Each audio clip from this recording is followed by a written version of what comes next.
Hey VIPKid teachers, I want to talk to you about class prep. All right, when I first started as a VIPKid teacher, I don't know how to say this, I over-prepared.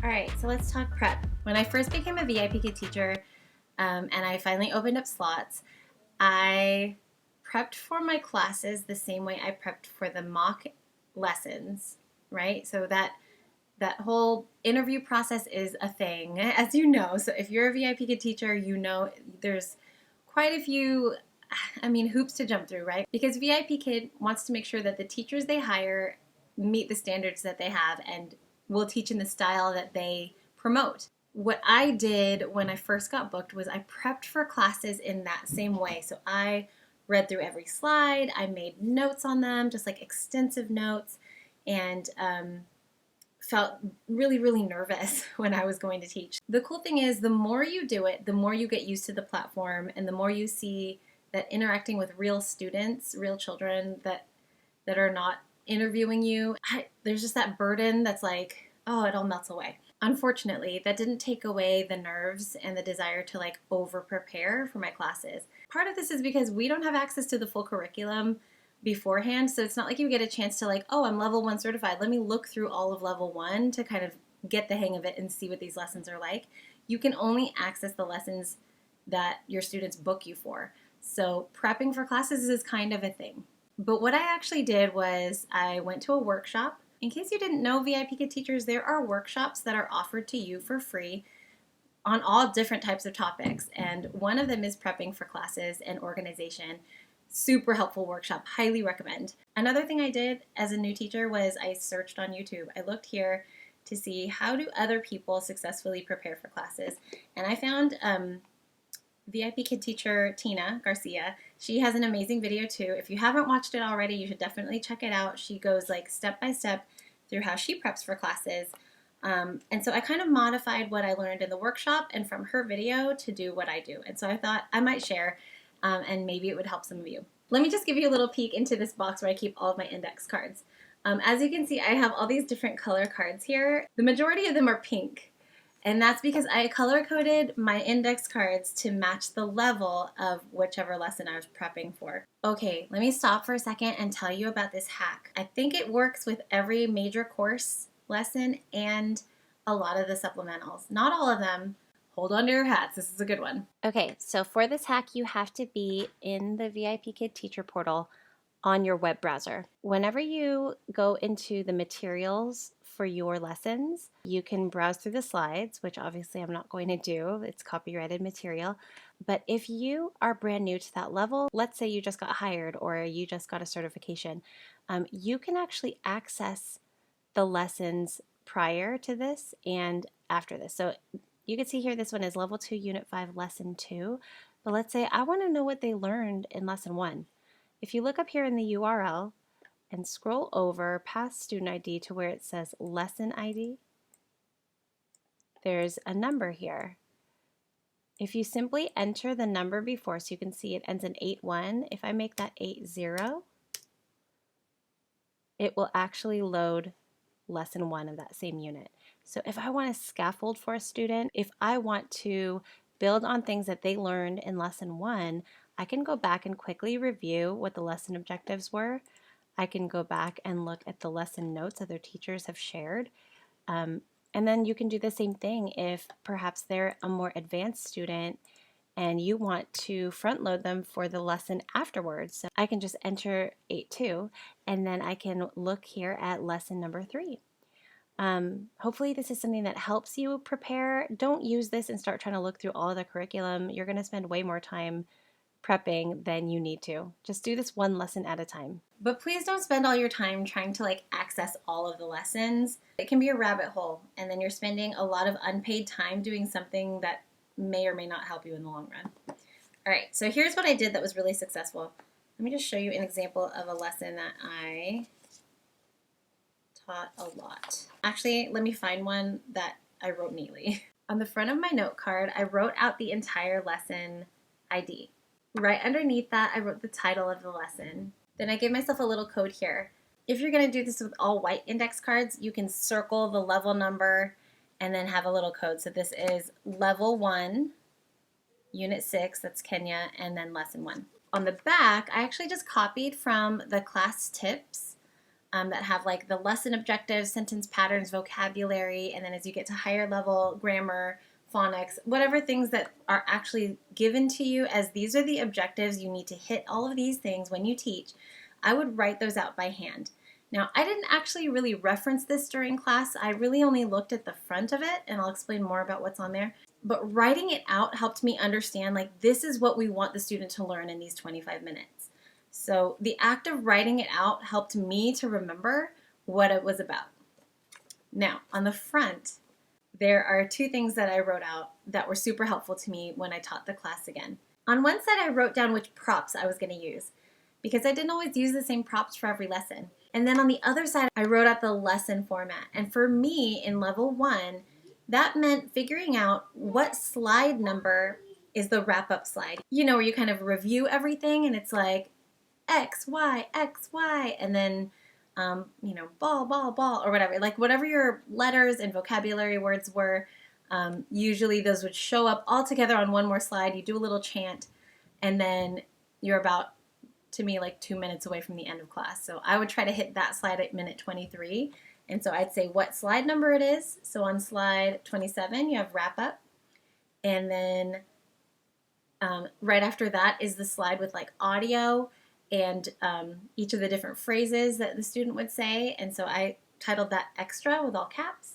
And then at the very end of the lesson, there was one more extra slide. So I wrote that one down, slide 32. I wrote down where the blank slide was in case I needed to jump to it. I always liked knowing where the blank slide was because in level 1, the blank slide is not at the end. In levels 2 through 7, the blank slide is usually all the way at the end of the lesson. So you just peek down to the slide numbers and type in the last one. But level 1, it was always a little different. So I did that for really almost all of level 1. Anytime I had that same lesson again, I didn't have to write it all out. I'd already done it. I could just pull that and say, oh, here are the props that I need. Here are the slides that will help me if I need to jump to them. And if you look at a different level, so let's go to level 2. On level 2, I used a lot of the same information, right? So on the back, lesson objectives, sentence patterns, vocabulary, and then also this one focused on grammar. But same thing on the front. I had props and the lesson format. But if you take a look at the lesson format here, I broke down what each section of the lesson was going to be about. For all the other levels, because each lesson is a little bit different than the next, I would actually write out each section and how many slides that took up. As I added level certifications, I added a new color note card. So as you can see, that is how I prepped for classes, and I felt really successful at that. I used a lot of 2D and 3D props. If there was a certain reward that I felt would work really well with the lesson, I would usually make note of that as well. I'm being summoned. But now I don't actually use any of those note cards. I'm actually so familiar with the curriculum because I've been doing this for almost 2 years that I don't feel the need to prep in that same way. The only level that I might feel like I need to do that is level 7. Now that they've introduced level 7, I feel like I need to prep for that a little bit more just to make sure my pacing is correct because it's those 2 25-minute blocks. And I want to know which slides I need to jump to if I want to extend on a certain concept and they have extension at the end of the lesson, or if I need to kind of rush through and know, okay, I've only got 3 more slides in this section, let's get to the next one by this minute. Because that format is different, it's a little bit harder for me to just pace as I go. What I use now actually is the Google Slides Planner. This is an amazing tool that VIPKid teachers created for other VIPKid teachers. It's completely free. All you need to do is download the app that they created, and then they will give you access once you've given them your email address and show name. There's a little quiz that you need to take. It just shows that you've gone through and looked at all of the things that they talk about before actually getting access to it. But this has been such a valuable tool. Google Slides Planner has access to all of the Google Slides props and rewards and pre-written feedback templates, and it's all free. They do have a way in the app for you to donate to these teachers who have created this. So yes, I highly, highly recommend it. You can use it by showing it on your phone or an iPad, or you can use like a picture-in-picture type of technology on your computer, which is what I do. I have a Mac, so I downloaded the program CamTwist for free. You can see my CamTwist tutorial and see how to set that up. Or I've also heard that ManyCam is very good, and VIPKid actually has like a discount that you can get through the 6 Apple Club with ManyCam. So I would definitely recommend that. A lot of people who love digital props really love ManyCam. There are a ton of ways to use it when you have the paid version. I tried the free version and I just couldn't, I didn't take the time to figure it out. Let me just talk to you quickly about the Google Slides Planner and how this helps me prep for classes now. So what I do is I copy and paste my schedule for the day into the Google Slides Planner. I'm not going to go through how to do this because if you have access to them, you should have already taken the quiz and you should know how to do it. But let me just show you. So I copy and paste, I stick it into the planner. If my student has a nickname that I'm going to need for the feedback, I type that in here. And then I click Start Planner. Okay, from here, you go to your planner and it actually has several options for Google Slides props that you can use in class. I take a look at these the night before. Okay, let me be real. I don't even do that anymore. I glance over the lessons. If I see it's levels 2 through 5, I usually don't even read them.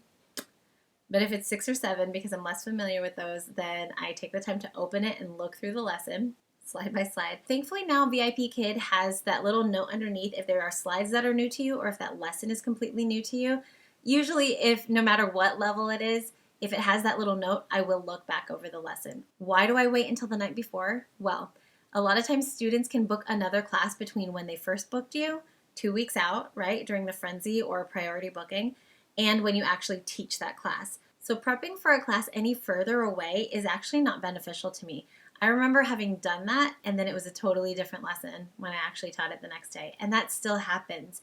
And if you allow for booked info pending classes to take up any of your slots, you have no idea what it could be. So you have to be ready to jump in with zero prep for those kinds of classes. And Google Slides is one of the main reasons I feel prepared to do that. Because while I am saying hello and greeting the student, I'm able to navigate into my Google Slides props, type in the lesson number, and pull up these digital props so quickly. It's amazing that even if it's still loading while we go through the first few slides, by about slide 5, I've got them up and ready to go. The interesting thing that I find with Google Slides is I kind of have my favorite sliders. Like there are just certain ones that I'm like, I jive with whatever they were going for and I get their style and I kind of know what to expect. So there's a ton of resources and they are free. They're right at your fingertips if you access them. The morning of, I go into my classroom and I boot up my computer. I get the VIPKid app running, CamTwist, and then my 2 dummy windows that will automate in CamTwist for my props and rewards. And then I go into my Google Slides Planner and I click on one lesson at a time. And that's it. Like, that's really it. And then I get into class and I start teaching. There are times when CamTwist has frozen up on me.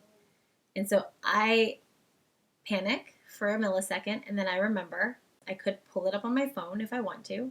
And I've done that. I don't need to have digital props. I could also just use my whiteboard, and that I've done that too. So whiteboard as a prop is always super helpful. If you're able to have enough imagination about how you can draw something to reinforce it, rewrite a word, or show a concept, then you're good to go. Prop minimalists, I feel like we have so much to learn from you. Listen up, teachers. You are going to find a way that works for you, whether it's note cards or the Google Slides Planner, or if you have a notebook that you just fill out and have 1 page per day. I've seen a lot of teachers do that and find a lot of success. You're going to find what works for you. But here's what I would definitely suggest. If you are taking more than about 5 to 10 minutes per lesson to prepare, you're spending too much time on prep. You are. So get your life back. Find a streamlined version of one of these suggestions or create your own. But whatever you do, stop taking hours to prep for these classes. All right, Teacher Fam, hopefully that helped you and will really help whittle down the time you're spending on prep work. Let me know if this is helpful to you by liking this video, and of course you can subscribe to my channel if you haven't already. And don't forget to reach out to me if you have an idea or you want some information. Send me an email, or you can even find me on Instagram, okay? So teach Marilyn B style, and I will see you over there. Happy prepping, teachers. Bye.